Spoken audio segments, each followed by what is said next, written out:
You know, the story of the 21st century so far has been all about trucks, and many of those offerings being sport utility vehicles. Of all the manufacturers, Toyota is perhaps the most prolific. They've already launched the Sequoia and the RAV4. This week on Test Drive we take a look at their third new offering, the Highlander. While Toyota's Highlander borrows very heavily from the highly respected Lexus RX 300, it is a very different vehicle. The look is more utilitarian and the expanded dimensions, well, they bring significantly more room. You know, Toyota really did have their thinking caps on when they designed the back end of this vehicle. There's a privacy cover to keep prying eyes off your goods, 38.5 cubic feet of storage space with the seats up. Now fold the split folding rear seats down and that number grows to 81 cubic feet. But that's not so much what impresses. Elsewhere there's cubby holes galore. There's bins on either side, extra pockets here. These two hooks, well, are ideal for grocery bags. Beneath the floor you get another sizable bin, and beneath this cover you get the real deal. A full-size tyre and a real wheel. Suspended on McPherson struts at all four corners, the Highlander brings a good balance between ride comfort and agility. True, through the pylons the body does roll and understeer is never far away, but all things considered, the handling characteristics are better than expected. Part of the reason lies in the road-going 225/70R16 tyres, and part lies in the vehicle's skid control system. By monitoring driver input and comparing that to vehicle behaviour, the system can right minor wrongs by applying one or more of the brakes and reducing engine output to steer the vehicle back onto the intended course. At the limit you can feel the system working, but it never becomes overly intrusive.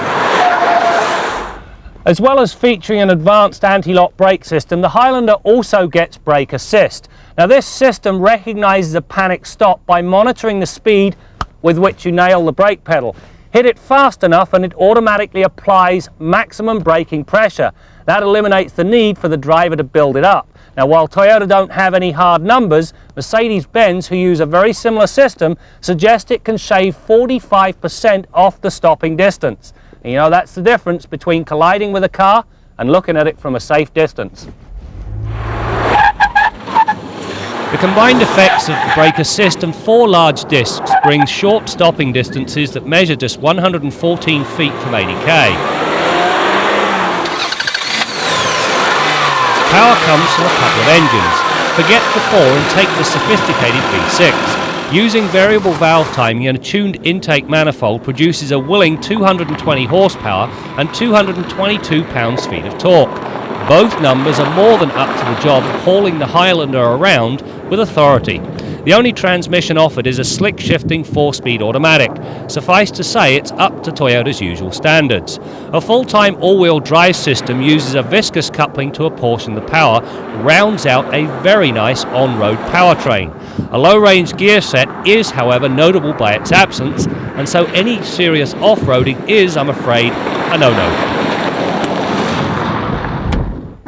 You know, hop in behind the wheel of the Highlander, and aside from the slightly elevated seating position, which does afford a great view down the road, you could be sitting in any world-class sedan.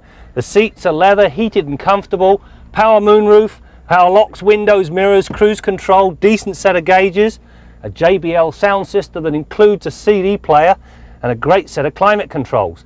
Add that lot to sundry other things that you get in the limited package, and you've got a very well-rounded vehicle.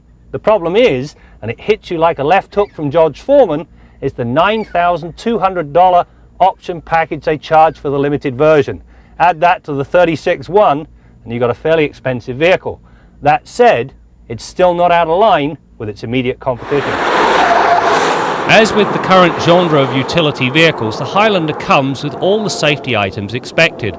The long list counts dual front airbags, height-adjustable seat belts in all outboard positions, force limiters and pretensioners on the front belts, and a 3-point belt for the poor unfortunate relegated to the centre rear spot. You'll also find child-proof rear door locks and proper attachments for child seats. You know, the lack of a low-range transfer case and these street-going tyres tell you that Toyota have elected to put this on the passenger car side of the line that separates this style of vehicle from a true SUV. Is that such a bad thing? Probably not, because fewer than 10% of these vehicles ever see any off-road duty. Factor in the dynamic stability control, a very nice all-wheel drive system, plenty of power and a luxurious interior, and you've got a very well-rounded package.